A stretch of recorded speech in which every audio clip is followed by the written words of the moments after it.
këto protesta, Mërtiri, nëse do kenë një skenar tjetër, pra nëse do kenë grevën e urisë dhe elementë të tjerë, mund të sjellin ndoshta një risi apo e shikon të pamundur?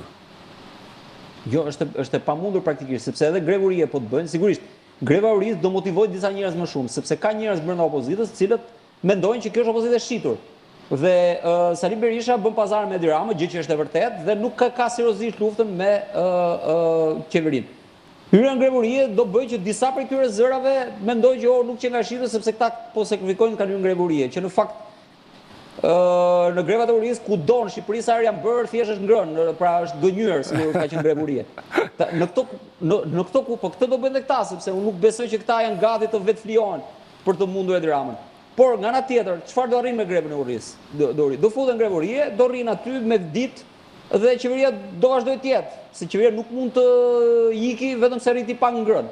Qeveria ikën kur ti e bllokon atë dhe ja pamundson qeverisjen, gjë që kjo opozitë nuk ka fuqinë ta bëjë. Në këto kushte, do ndodh ajo që ka ndodhur kur Rama ka qenë grevurie. Ka ndetur 20 e ca ditë, sa ka ndetur se më mend tash, duket 3 javë, që është dhe qesharake, se 3 javë pa ngrënë bukë do kishin vdekur me kohë të gjithë. Kjo pastaj thjesht do bëj akoma qesharake. Qëllimi është simbolik. Akoma të pabesues. Mërtiri, ta bëjmë çik dhe me batut. Qëllimi është simbolik, nuk është qëllimi që të shkojnë deri në fund grevës, pra që të ngelen martirë atje. Po pra simbolik pra është ajo, ne bëjmë demek nuk bëham, qeveria bën demek nuk po ndjon. Dëgjon, kështu që ka qenë një humor dikur Shkodran. Simbolik është gjithçka. Domethënë bëjmë sikur bëjmë betejë, bëjmë sikur bëjmë luftë.